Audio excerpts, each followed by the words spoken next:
13তম রুলটি হলো উইলের ব্যবহার নিয়ে। আসলে 13 থেকে 16 পর্যন্ত পুরোটাই উইলের ব্যবহার নিয়ে আমরা আলোচনা করব। তো আসো আমরা দেখি, যদি উইল এর পরেই গ্যাপ থাকে ভার্বের জন্য তাহলে আমরা V1 বসিয়ে দেব। কেননা উইলের পরে যদি ভার্বের অবস্থান থাকে তাহলে ফিউচার ইনডিফিনিট টেন্স নির্দেশ করে। যেমন একটা উদাহরণ দেখি, দেখো সাদা উইল টুমরো ভবিষ্যৎ নির্দেশক শব্দ আছে, তাহলে উইলের পরে যেহেতু গ্যাপ তাহলে আমরা একটা V1 বসিয়ে দেব। সাদা উইল কাম বলি, উইল কাম টুমরো, অথবা উইল গো টুমরো, অথবা উইল প্লে টুমরো, হোয়াটএভার তুমি যাই দাও না কেন, উইলের পরে শুধু একটা অপশন থাকলে সেটা V1 হবে। কিন্তু যদি উইলের পরে বি থাকে তাহলে আমরা কি করব, এর পরের ভার্বের সাথে আইএনজি করব, কেননা এটা ফিউচার কন্টিনিউয়াস টেন্স নির্দেশ করে। যেমন দেখো হুজাইফা উইল বি, যদি তুমি বলো প্লেয়িং তাহলে হবে খেলতে খেলবে। Huzaifa will be playing next week, আগামী সপ্তাহ হুজাইফা খেলতে থাকবে। তাহলে এখানে উইল বি এর পরে তুমি প্লেইং দিতে পারো, গোয়িং দিতে পারো, রিডিং দিতে পারো, হোয়াটএভার তোমার যেটা ইচ্ছা সেটাই দিবা, তুমি অসুবিধা নেই। উইল বি এর পরে যদি একটা গ্যাপ থাকে ভার্বের জন্য সেখানে ভার্বের সাথে আমরা আইএনজি দিব, যেটা দ্বারা মূলত ফিউচার কন্টিনিউয়াস নির্দেশ করবে। এরপরে আসো দেখি আমরা, যদি উইল হ্যাভ থাকে V3 দেব, কেননা এটা ফিউচার পারফেক্টনেস নির্দেশ করে। যেমন একটা উদাহরণ দেখে আসো, হুমায়রা উইল হ্যাভ, দেখো এখানে গ্যাপ আছে হ্যাভের পরে, তাহলে আমরা এখানে V3 দেব। আমি উদাহরণস্বরূপ লিখলাম উইল হ্যাভ কাম আসবে, হুমায়রা 5টা নাগাদ এসে পৌঁছাবে। তুমি লিখতে পারো হুমায়রা উইল হ্যাভ প্লেড লিখতে পারো, কাম লিখতে পারো, গন লিখতে পারো, যাই লিখো না কেন তোমাকে কিন্তু হ্যাভের পরে V3 দিতে হয়, এই জন্য V3 দিতে হবে।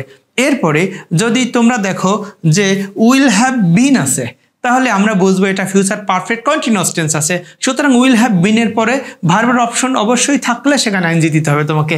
যেমন দেখো উদাহরণ দিই, যারা উইল হ্যাভ বিন, তোমাকে একটা ভার্বের সাথে আইএনজি দিতে হবে উপযুক্ত।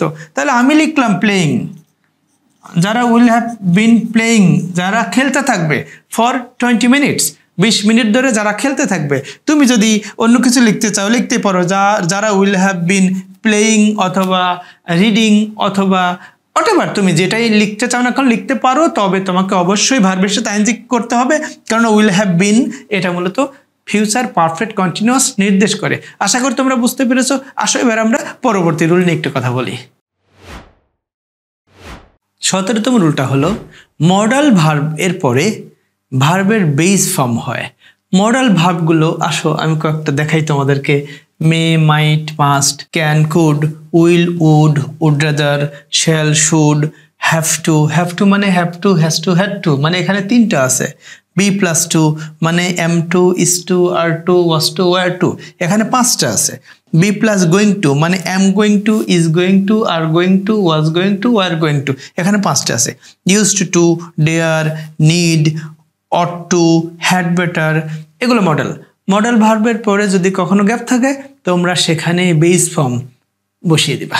আসো উদাহরণের মাধ্যমে একটু দেখি। হীরা মাস্ট, আমি লিখতে পারি গো দেয়ার অথবা অ্যাটেন্ড দেয়ার, হোয়াটএভার যে যেটা লিখতে চায়।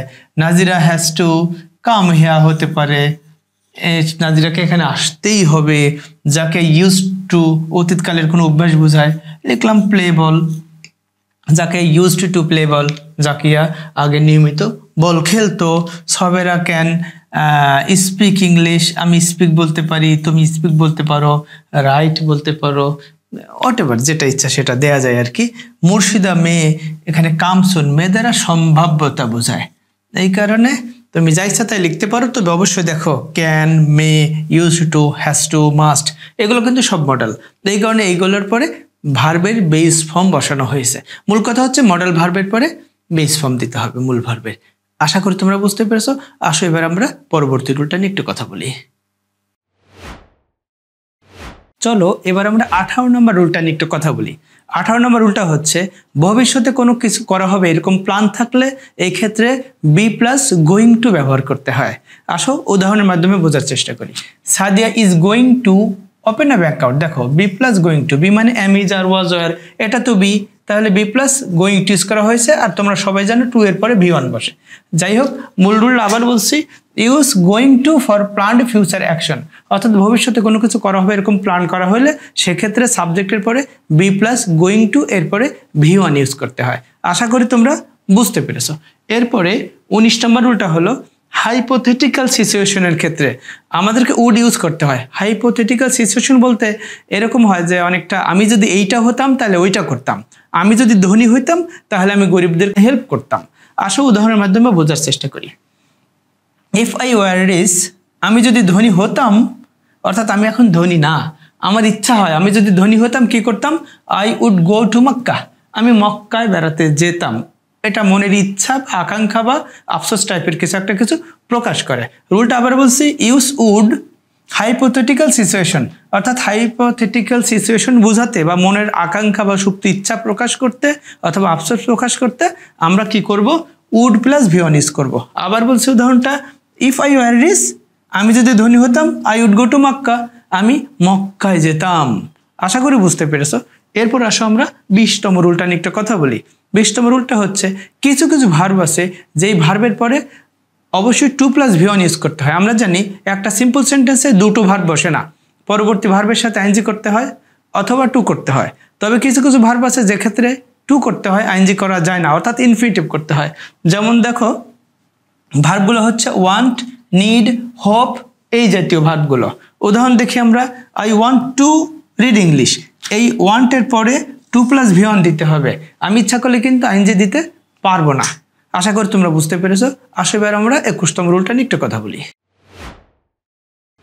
21তম রুলটি হলো, ইংলিশে কিছু ভার্ব আছে, ওই ভার্বগুলোর পরে পরবর্তী ভার্বের সাথে আইএনজি দিতে হয় অথবা জিরান করতে হয়। যেমন দেখো ভার্বগুলো হলো এনজয়, অ্যাভয়েড, কনসিডার, এই জাতীয় ভার্বগুলো। আসো একটা উদাহরণ দেখি আমরা, দে এনজয় প্লেইং ক্রিকেট। এখানে দেখো এনজয় ভার্ব থাকার কারণে পরবর্তী ভার্বের আগে টু না বসে আইএনজি বসেছে। রুলটা আবার বলছি, ইউজ জিরান্টস, জিরান্টস মানে কি, verb plus ING after the verbs enjoy, avoid, consider. তাহলে এই ভার্বগুলোর পরে পরবর্তী ভার্বের পূর্বে টু না দিয়ে আইএনজি দিতে হয়। এই কারণে আমরা দে এনজয় প্লেইং ক্রিকেট লিখেছি, টু প্লে ক্রিকেট লিখে নেই, অর্থাৎ আইএনজি করেছি। আশা করি বুঝতে পেরেছো। এরপরে আসো আমরা 22তম রুলটা নিয়ে একটা কথা বলি। 22তম রুলটা হলো, লেট এবং মেক এর পরে পরবর্তী ভার্বের পূর্বে টু দিতে হয় না, টুটা উজ্জ্ব থাকে, এটাকে বলা হয় বেয়ার ইনফিনিটিভ। যেমন আসো উদাহরণটা দেখি, লেট হিম গো, তাকে যেতে দাও, মেক হিম আন্ডারস্ট্যান্ড, তাকে বোঝাও। রুলটা আমি আবার বলছি, use base form after let and make, অর্থাৎ লেট এবং মেক এরপরে বেস ফর্ম ইউজ করতে হবে ভার্বের, অর্থাৎ মূল ফর্ম ইউজ করতে হবে। আশা করি তোমরা বুঝতে পেরেছো। এরপরে আসো আমরা 23তম রুলটা নিয়ে একটু কথা বলি। For verbs of perception, see, hear, feel, perception, verb of perception আসলে কি, যে ভার্বটা শুনলে বা বললে আমাদের অনুভব করা, কল্পনা করা, কোনো কিছু বোধ হওয়া, এইরকম বোঝায়। এইরকম ভার্বগুলোকে ভার্ব অফ পারসেপশন বলে। ভার্বগুলো কি, সি, হিয়ার, ফিল, এই জাতীয়। তো ভার্ব অফ পারসেপশনের পরে আমাদেরকে অবশ্যই বেস ফর্ম দিতে হবে, অর্থাৎ মূল ফর্ম দিতে হবে ভার্বের। যেমন উদাহরণ দেখো, আই স হার, আমি তাকে দেখলাম রান, দৌড়াতে। তাই আমরা জানি যে একটা বাক্যে দুটো ভার্ব বসে না, পরবর্তী ভার্বের আগে টু দিতে হয় অথবা ভার্বের সাথে আইএনজি করতে হয়। কিন্তু এই আই স হার রান, এখানে স অর্থাৎ সি এর ভি2 পাস্ট ফর্ম থাকার কারণে এবং এটা ভার্ব অফ পারসেপশন হওয়ার কারণে আমরা পরবর্তী ভার্বের পূর্বে টুটা উল্লেখ করে নেই, অর্থাৎ আমরা কি করেছি, বেস ফর্মটাই ইউজ করেছি। আশা করতে আমরা বুঝতে পেরেছো। এরপর আসো আমরা 24তম রুলটা নিয়ে একটু কথা বলি। 24তম রুল হলো, কিছু ভার্ব আছে যেই ভার্বগুলোর পরে পরবর্তী ভার্বের পূর্বে অবশ্যই আমাদেরকে ইনফিনিটিভ ইউজ করতে হবে। ইনফিনিটিভ কাকে বলে তোমরা জানো, তারপরে বলছি টু প্লাস ভার্বকে ইনফিনিটিভ বলা হয়।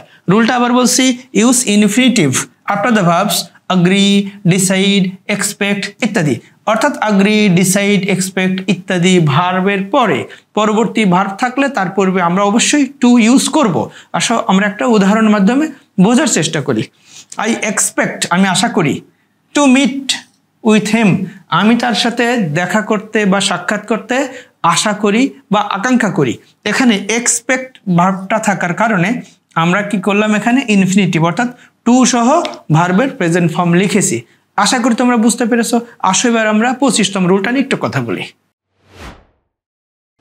25তম রুলটা হলো, যদি হ্যাবিচুয়াল ফ্যাক্ট বোঝায় কোনো সেন্টেন্সের মধ্যে তাহলে সেটাকে প্রেজেন্ট সিম্পলে লিখতে হয়, অর্থাৎ প্রেজেন্ট ইনডিফিনিট টেন্সে লিখতে হয়। আসো উদাহরণ দেখি, মুক্তা রিডস কোরআন এভরিডে, মুখটা প্রতিদিন কোরআন পড়ে, অর্থাৎ এটা তার হ্যাবিচুয়াল ফ্যাক্ট হয়ে গেছে। রুলটা আবার বলছি, ইউজ প্রেজেন্ট সিম্পল অর্থাৎ present indefinite tense for habitual action. অভ্যাসগত কর্ম কোনো কিছু বোঝাতে প্রেজেন্ট ইনডিফিনিট টেন্সে লিখতে হয়। আশা করি তোমরা বুঝতে পেরেছো। কিন্তু যদি কোনো কিছু চলন্ত আছে এই মুহূর্তে বোঝায়, তাহলে সেটাকে কিন্তু প্রেজেন্ট কন্টিনিউয়াস টেন্সে লিখতে হয়। যেমন একটা উদাহরণ দেখো, Sadia is playing with Ayesha now. Sadia এখন এই মুহূর্তে আয়েশার সাথে খেলতেছে। রুলটা আবার বলছি, use present continuous for action happening now, অর্থাৎ এই মুহূর্তে যে ঘটনাটা ঘটতেছে এইটাকে আমাদেরকে প্রেজেন্ট কন্টিনিউয়াস টেন্সে লিখতে হয়। উদাহরণটা আবার বলছি, সাদিয়া ইজ প্লেইং, সাদিয়া এই মুহূর্তে খেলতেছে উইথ আয়েশা, আয়েশার সাথে নাও এখন। আশা করি তোমরা বুঝতে পেরেছো। এরপরে আসো আমরা 27তম রুলটা নিয়ে একটা কথা বলি। 27তম রুলটা হলো অতীতে কোনো কিছু ঘটে গেছে বা হয়ে গেছে এইরকম বাক্যকে আমরা পাস্ট সিম্পল অর্থাৎ পাস্ট ইনডিফিনিট টেন্সে লিখবো। উদাহরণটা আবার বলছি দেখো, use past simple for completed actions in the past, অর্থাৎ অতীতকালে যে ঘটনাটা ঘটে গেছে সেইটাকে আমরা পাস্ট টেন্সে লিখবো। উদাহরণ দেখো, সাদ ওয়েন্ট টু মার্কেট, সাদ মার্কেটে গিয়েছিল ইয়েস্টারডে, গতকালকে, অর্থাৎ ঘটনাটা অতীতকালে ঘটে গেছে। আশা করি তোমরা বুঝতে পেরেছো।